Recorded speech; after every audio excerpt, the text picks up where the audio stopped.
Olá, aqui é a professora Fernanda e nesse vídeo aqui eu vou mostrar para vocês como fazer o dimensionamento do eixo de acordo com o que a gente viu na videoaula. Tá? Então, se vocês olharem lá no finalzinho do vídeo, a gente tem a proposição desse exemplo, aqui eu só peguei as informações principais. Tá? Mas diz o seguinte, que a gente tem uma transmissão, que é representada por essa figura, tá? Que vai ser feita, né, com um motor elétrico de 3 kW, que tem uma rotação de 1.730 RPM. Então, a gente quer, né, transmitir esse torque para esse segundo eixo. Né? E aí, a transmissão vai ser feita por um par de engrenagens. Tanto o eixo árvore quanto o eixo, eles estão apoiados aqui, tá, por mancais, como mostra aqui na figura. Né? E a posição da engrenagem com relação aos mancais está cotada aqui embaixo. Né? 60 milímetros na esquerda, 120 na direita. A informação das engrenagens que a gente tem é que o pinhão tem 25 dentes, a coroa tem 64 dentes. O ângulo de pressão entre eles é 20 graus e o módulo das engrenagens 2 milímetros. O material utilizado para o eixo vai ser o 1035. Tá? Então, as tensões indicadas para esse material, tá, é a de flexão admissível de 50 megapascal e a de torção admissível de 40 megapascal. Tá? E aí, nesse exemplo, a gente vai desprezar as perdas de transmissão. Então, a gente vai supor que 100% do torque que chega aqui eu consigo transmitir para o eixo. Então, dadas essas condições, a gente quer saber qual o diâmetro mínimo que o meu eixo tem que ter. Então, a gente viu em aula que a gente precisa calcular os esforços envolvidos aqui nessa transmissão, né? Ou seja, força radial, força tangencial. A gente também precisa conhecer o torque, tá? E aí, com base nisso, a gente consegue trabalhar as equações para achar o diâmetro do eixo. Então, a primeira coisa que a gente vai fazer é determinar o torque fornecido pelo motor elétrico. Então, a gente viu em aula, tá, no comecinho da disciplina, que o torque, ele é dado aqui por 30 vezes a potência, dividido por π vezes a rotação. No nosso caso, a potência é 3 kW, mas lembra que aqui na equação eu tenho que entrar em watts, então isso aqui vai virar 3.000. E a rotação eu entro em RPM mesmo, porque a conversão já está aqui, ó, π sobre 30. Tá? Então, nossa rotação é 1.730. Então, vai ficar 30 vezes 3.000, dividido por π, vezes 1.730. Tá? Então, o nosso torque que ele vai dar... Então, lembra quando eu coloco assim, vai dar newton vezes metro a unidade.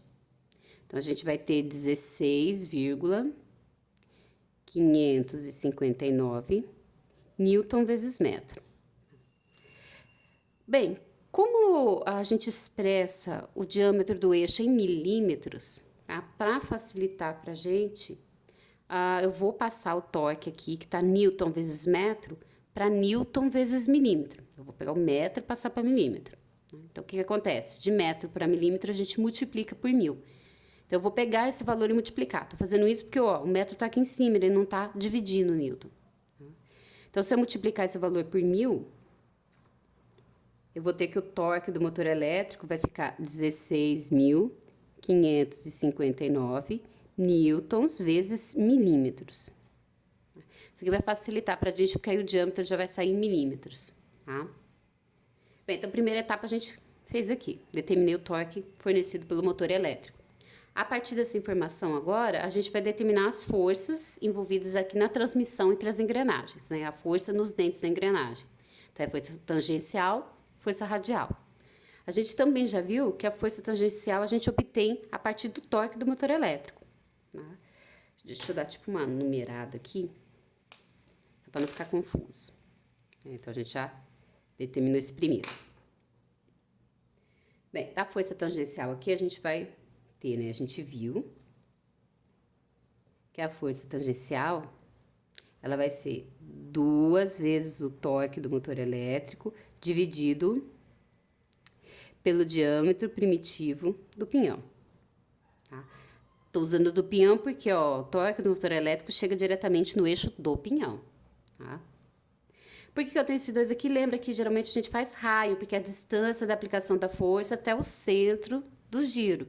né? Então, nesse exemplo, é o raio da engrenagem. Mas como a gente sempre expressa em termos de diâmetro, a gente substitui o raio por diâmetro sobre 2. Por isso que fica dessa maneira, tá? Bem, o torque a gente tem, mas o diâmetro primitivo não, né? Mas o exercício deu o número de dentes e deu o módulo. Então, a partir disso, a gente consegue determinar o diâmetro primitivo.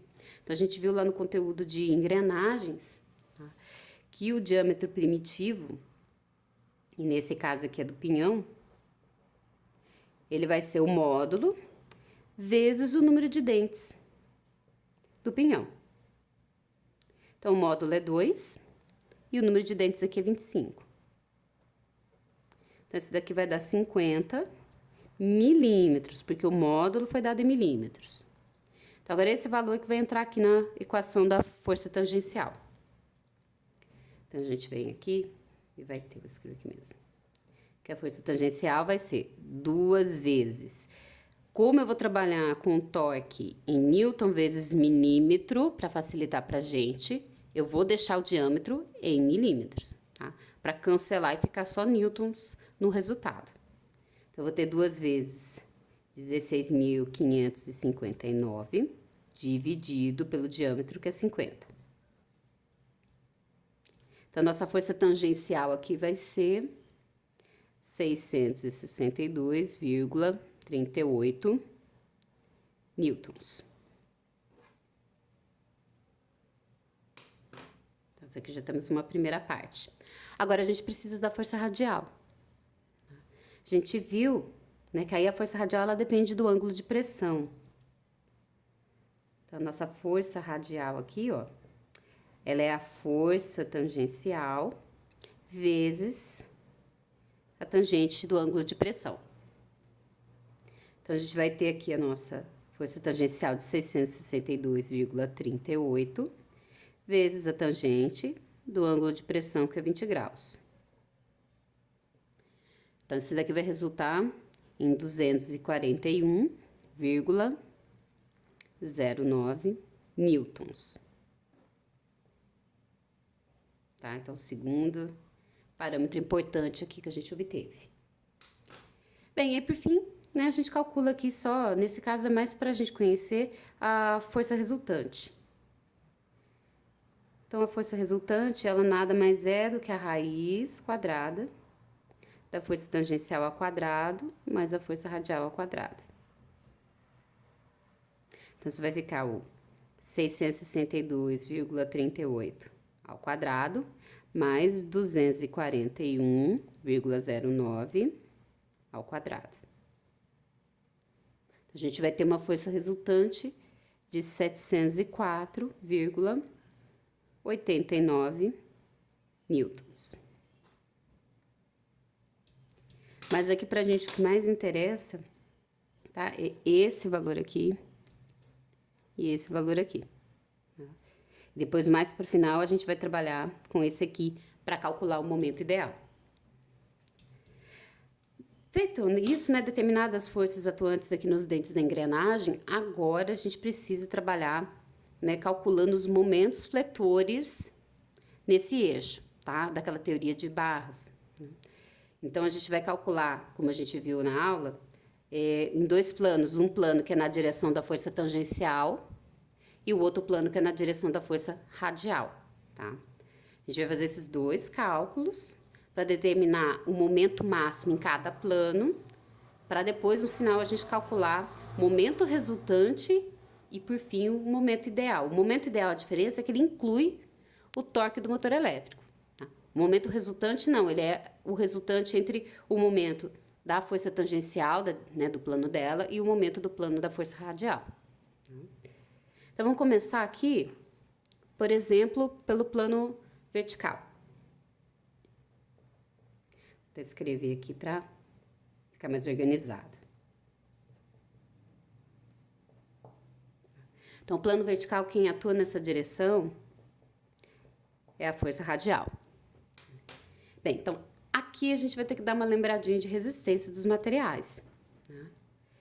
O que a gente vai fazer? Ó, vamos montar aqui a barrinha, né, o eixo, esse trecho entre os elementos de apoio aqui, tá? Para a gente visualizar como que as forças estão atuando nesse eixo. Então, se a gente desenhar aqui, tá? Aqui é um apoio, aqui é o outro apoio. Tá? Então, nessa direção aqui, ó, a gente tem a força radial atuando. Em consequência, nos apoios, a gente vai ter uma reação, né, de mesma direção, sentido contrário. Então, eu vou ter uma reação aqui, vou ter uma reação aqui. Vou chamar de R1 e R2. Tá? Então, o que a gente vai ter que fazer? A gente vai ter que calcular aqui essas reações, tá? E depois fazer tipo aquele diagrama de momento do fletor para a gente determinar o momento máximo que está atuando aqui. Para calcular as reações, a gente vai ter que fazer somatório de forças na direção radial igual a zero e somatório de momentos em torno de um determinado ponto igual a zero. Então, se a gente fizer aqui, né, na direção do raio, vou fazer com o somatório, vou chamar aquilo ali de y, tá? De forças na direção y igual a zero. Então, vai ficar a força radial menos resultante em 1, menos, resultante não, desculpa, reação em 1, menos a reação em 2, igual a zero. Então, a força radial aqui é igual à soma das reações, ok? Agora, vamos calcular o somatório do momento em torno de determinado ponto. Vamos fazer aqui em torno desse ponto 1. Então, a gente vai fazer que o somatório do momento em torno de 1 vai ser igual a zero. Então, a gente vai ter aqui, ó, né, lembrar que essa distância aqui é 60 e essa outra aqui é 120, de acordo com o desenho. Então, aqui a gente vai ter um momento, né, gerado aqui pela força radial, tá, que vai ser positivo. Então, a gente tem a força radial vezes a distância até o ponto, né, o centro do giro, que é 60. E a reação em 2 vai gerar um momento, né, horário aqui no sentido contrário, que vai ser negativo. Então, vai ficar menos a reação em 2 vezes essa distância total, é 120 mais 60. Então, vai dar 180. Tá? E isso aqui tem que ser igual a zero. A força radial a gente conhece, tá? Porque a gente já determinou o valor dela aqui. Né? Então, fica fácil de obter a reação em 2. Né?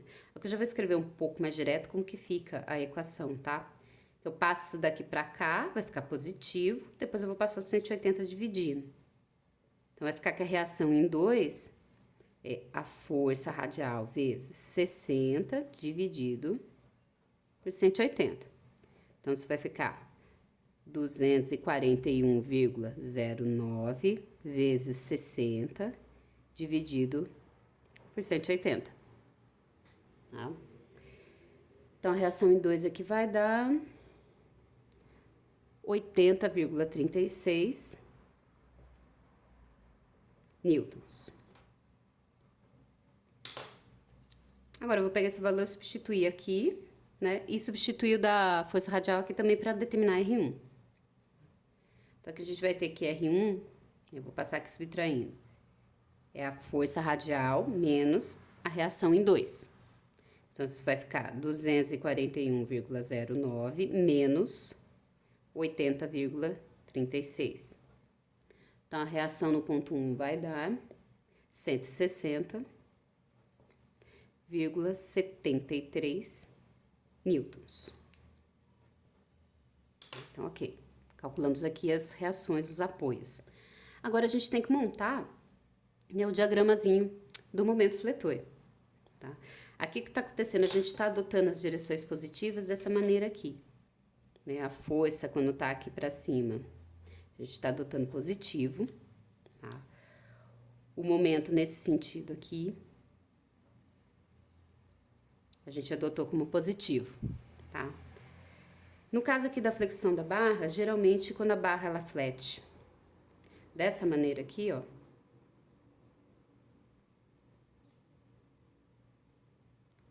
a gente fala que isso aqui é uma flexão negativa, tá? E aí eu tô com o momento nessa direção assim. Então, com base nisso, a gente vai montar o nosso diagrama. Então, a gente precisa aqui calcular os momentos, tá? gerados aqui pelas reações e pela força radial. Então, a gente aqui vai ter o seguinte, né? A gente calcula trecho a trecho. Primeiro, a gente calcula entre esse primeiro ponto, que seria o nosso zero, até a posição da força radial, esse trecho. Depois, a gente calcula, né, desse trecho até o final, tá? Depois de 60 a 180, nesse outro trecho aqui. Deixa eu ver como é que eu vou organizar a nossa folha aqui. Então, vou pôr aqui cálculo dos momentos, né?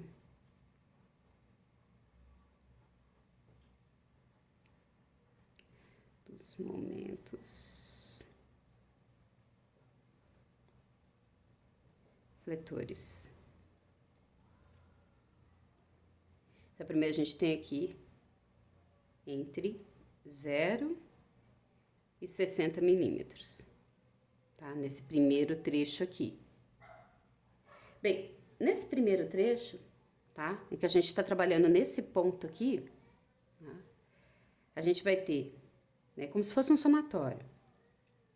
Momento, tá? Que é o valor que eu quero achar. Mais, né? Porque aqui a gente vai fazer um somatório, deixa eu só pôr para lembrar aqui, que é um somatório de momentos igual a zero.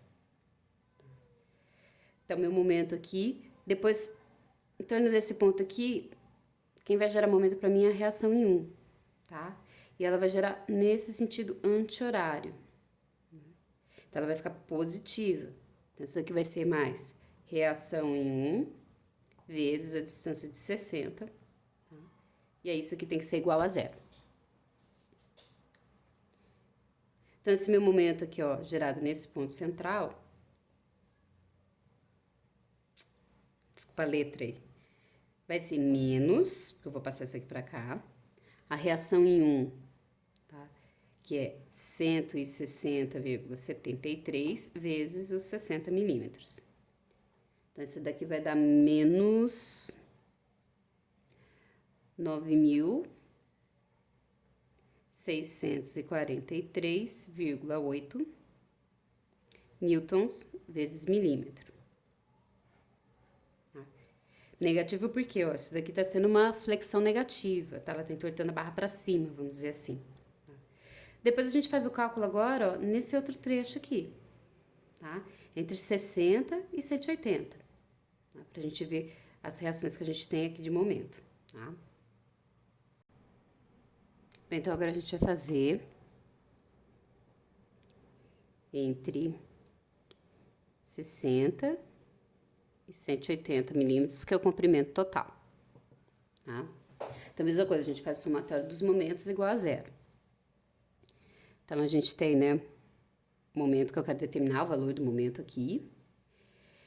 E depois, a gente vai ter a reação 1 gerando o momento, tá? Lá na extensão final. Né? E ela vai girar, deixa eu pôr aqui de volta, né, no nosso desenho, deixa eu pôr aqui que eu virei a folha, só pra gente lembrar. Força radial aqui. Reação em 1 aqui. Reação em 2 aqui. Aí, lembra que aqui é 120, aqui é 60 milímetros de distância, tá? Aqui, o que acontece? A reação em 1 vai gerar um momento nesse sentido aqui, tá? Anti-horário. Então, vai ser positivo. Então, é mais a reação em 1 vezes a distância total, que é 180. Tá? E aí, depois eu tenho a força radial também gerando momento, só que agora no sentido horário, então vai ser negativo. É menos a força radial vezes essa distância aqui, tá? Que é o 120. Você quer só dar uma relembrada lá de resistência dos materiais, que é igualzinho. Agora, a gente substitui os valores da reação e da força radial para achar o momento que estão atuando nesse outro trecho. Então, a gente vai ter, né? Já vou passar isso aqui tudo para lá. Isso aqui vai ficar positivo e a nossa reação, né? Nossa força radial é 241,09 vezes 120. E esse que estava positivo fica negativo. Menos a reação em 1, que é 160,73 vezes 180. Então, o momento nesse segundo trecho aqui vai dar...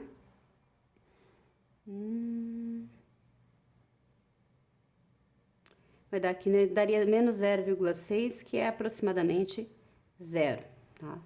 Newton vezes milímetro. O que faz sentido, né? Eu vou ter mesmo o máximo valor do momento aqui na posição que eu tô aplicando a força radial. Aí, como que ficaria o rascunho, vamos dizer assim, do diagrama do momento? Bem, se a gente desenhar ele na mesma direção que a barra se curva, né? Então, ficaria dessa maneira aqui, ó, só pra gente visualizar.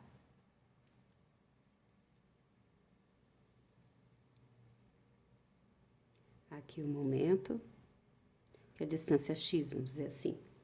Tá? Então, aqui seria mais ou menos a posição de 60 milímetros, aqui a posição de 180, do comprimento do eixo. Tá? Então, na verdade, a gente teria esse comportamento aqui, ó, parte de 0. Na posição de 60 milímetros, ele atinge o valor máximo, tá? Que foi o calculado ali anteriormente de 9.643,8. E depois ele vem decrescendo até atingir 0 aqui, quando chega em 180 milímetros. E esse momento é um momento negativo. Então, o nosso momento máximo, ó, é bem aqui. Então, ele vai coincidir com o valor que a gente calculou. É assim, bem simples, porque eu tenho uma única força sendo aplicada aqui, tá? Essa transmissão, ela é bem simples, porque só envolve um par de engrenagens. Quando eu tenho mais de um par de engrenagens, aí o gráfico fica um pouquinho mais complexo, tá? E aí o cálculo fica um pouquinho mais trabalhoso. Então, aqui a gente vai concluir que o momento máximo no plano vertical, né, menos 9.643,8 newtons vezes milímetro. Essa é a primeira informação que a gente queria encontrar.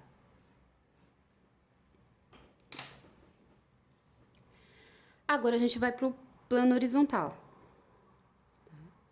Então, agora a gente vem aqui, ó, plano horizontal, que é na onde a força tangencial atua, tá? Tá, o que a gente vai fazer a mesma coisa, ó. Na hora que eu desenho aqui de novo o esquema do eixo, como se fosse uma barrinha. Agora, a gente tem a força tangencial atuando nessa direção. E aí, eu vou ter uma reação aqui, agora eu vou chamar de R3. E outra reação aqui, no outro apoio, R4. E as distâncias aqui são as mesmas, né, 60 e 120. Então, mesma coisa, eu vou fazer o somatório das forças, somatórios do momento igual a 0, para poder determinar essas reações. Então, aqui, somatório das forças, vou falar Y, mas é genérico, tá? Quer dizer que é nessa direção aqui, igual a 0. Então, a gente vai ter R3 mais R4 menos força tangencial igual a 0. E agora, a gente faz o somatório do momento, por exemplo, em torno desse ponto aqui. Vou chamar aqui de 3, só porque eu falei que é reação 3, tá? Então, a gente vai ter aqui, ó, força tangencial gerando momento horário, tá?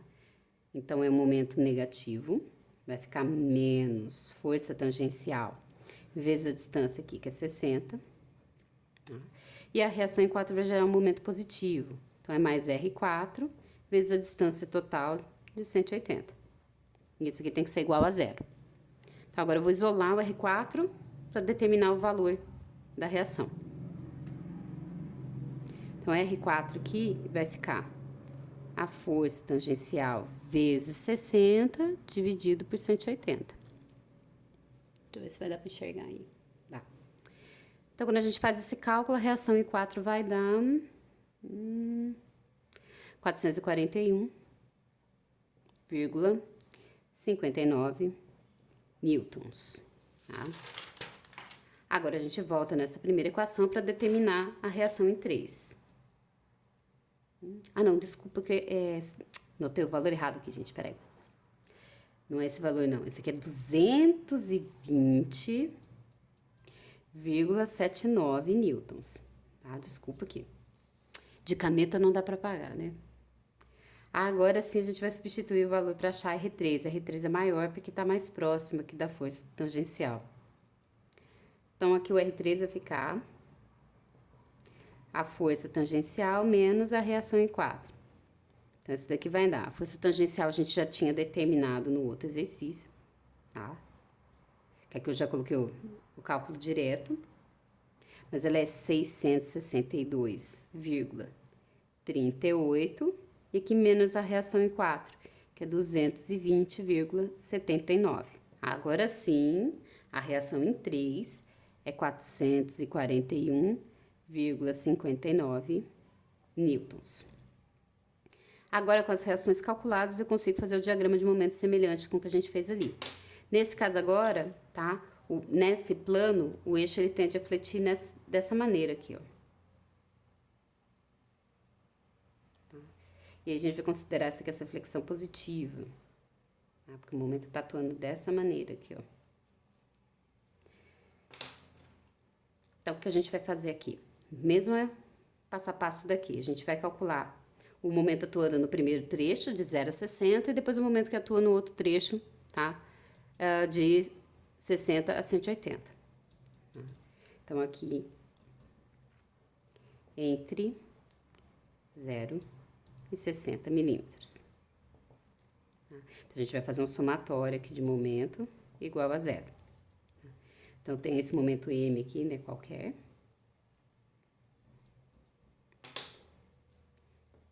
Então, a gente tem, deixa eu ver aqui meu rascunho. Tem meu momento, tá? Entre 0 e 60 aqui, né, nesse trecho, quem vai gerar um momento aqui é a reação em 3, tá? E aí ele vai gerar horário, então vai ser um momento negativo. Então, é menos R3 vezes a distância de 60, tá? Porque a gente tá calculando em torno desse ponto aqui. Isso aqui tem que ser igual a 0. Então, o nosso momento ali vai ser a reação em 3, que é 441,59 vezes 60. Então, isso daqui vai dar 26.495,4 newtons vezes milímetro. E agora a gente vai fazer, né, o mesmo pro segundo trecho aqui. Entre 60 e 180 milímetros. Tá? Então, de novo, a gente vai ter o momento. Tá? Agora, quando a gente olhar aqui, tá? Nesse segundo trecho, eu vou ter a reação em 3 girando horário, então vai ficar negativo. Então, é menos a reação em 3 vezes a distância total, que é 180. E, né, a força tangencial também causando um momento em torno desse ponto, só que agora é anti-horário, então ele vai ficar positivo. É a força tangencial vezes 120, que é a distância daqui até aqui. Então, essa aqui tem que ser igual a 0.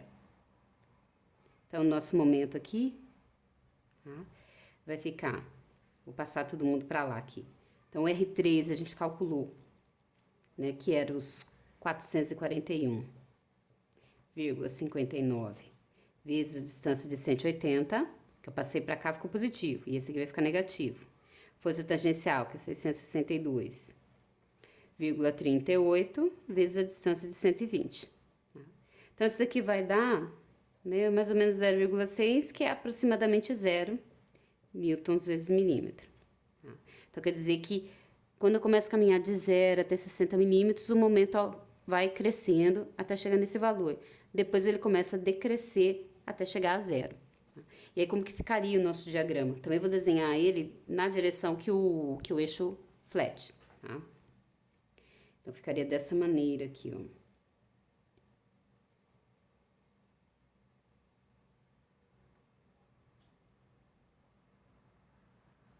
Aqui seria 60, aqui seria o nosso 180, mais ou menos, tá? Então, o que ia acontecer aqui? A gente tem o nosso momento crescendo, até chegar no máximo e depois ele começa a reduzir até chegar a zero aqui, quando eu atinjo 180 milímetros de comprimento, tá? E aí, aqui é uma flexão positiva. Então, aqui é o nosso momento máximo do plano horizontal, tá? Então, o nosso momento máximo aqui, no plano horizontal, é esse momento que a gente determinou. 26.495,4 Newton vezes milímetro. É simples assim, de novo, porque eu só tenho um par de engrenagens montado nessa transmissão. Por isso que fica mais simples assim. Tá? Senão o gráfico aqui assumiria um formato um pouco diferente e aí a gente teria que observar para saber qual que é a o momento máximo aqui, tá? Envolvido. Agora que a gente já tem os dois momentos, a gente pode calcular o momento resultante. Tá? Então, a gente já está chegando perto, né, de calcular aí o diâmetro. Então, aqui agora, ó, nosso momento resultante aqui, ele vai ser a raiz quadrada, isso aqui de acordo com o que a gente viu em aula, do momento máximo vertical, no plano vertical ao quadrado, mais o momento máximo no plano horizontal ao quadrado, tá? Então, a gente vai ter, ó, no plano vertical, a gente tem menos 9.643,8 ao quadrado, mais 26.495,4 ao quadrado. Então, o nosso momento resultante, né, ele vai dar 28.195,9 newtons vezes milímetro.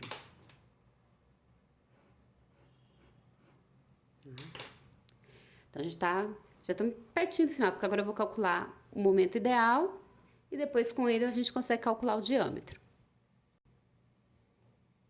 Bem, então como que a gente calcula aqui o momento ideal?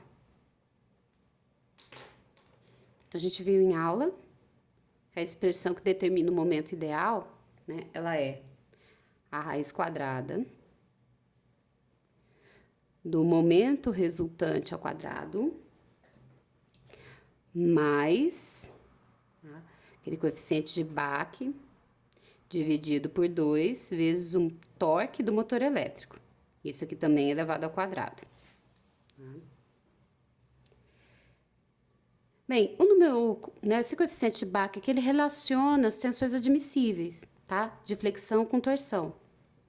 Então, a gente viu que isso daqui é a tensão de flexão admissível dividido pela tensão de torção admissível.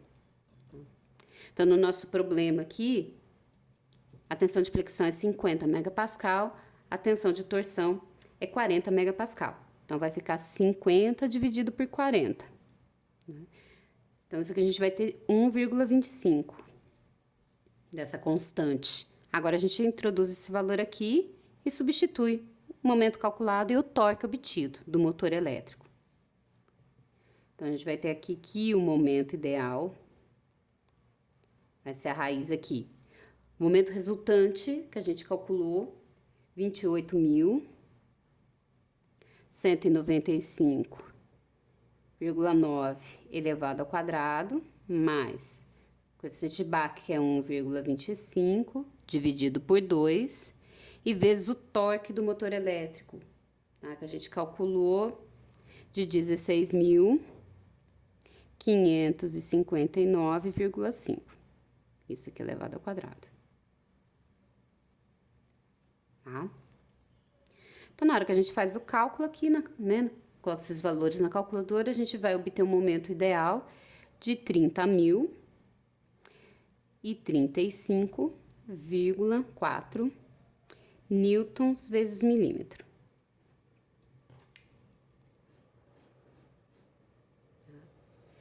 Agora sim, a gente está pronto para calcular o diâmetro, tá? Finalmente! Então, o diâmetro, como a gente viu, essa aqui é uma das formas de calcular,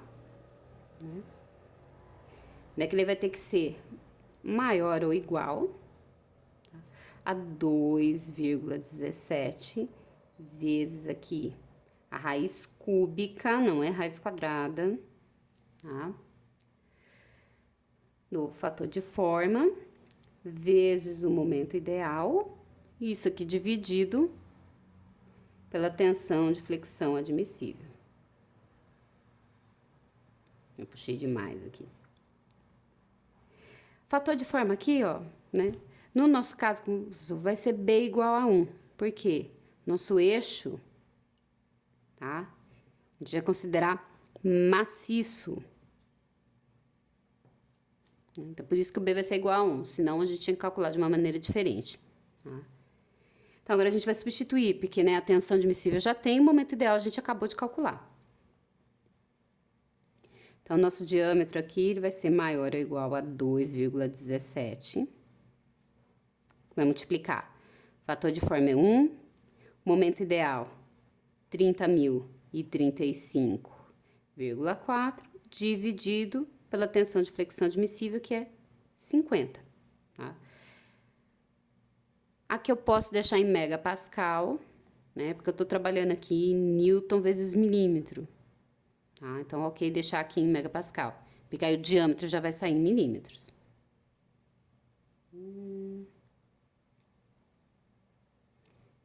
Então, aliás, nosso diâmetro aqui vai ser maior ou igual a... Aliás, ó, lembra? Raiz cúbica. A gente não pode esquecer, senão vai sair errado. Vai dar um diâmetro enorme. Isso aqui vai dar 18,3 milímetros. Então, aqui, esse tamanho, né, essa dimensão é o tamanho mínimo que o meu eixo tem que ter, né, que o diâmetro do meu eixo tem que ter para resistir a esses esforços da transmissão.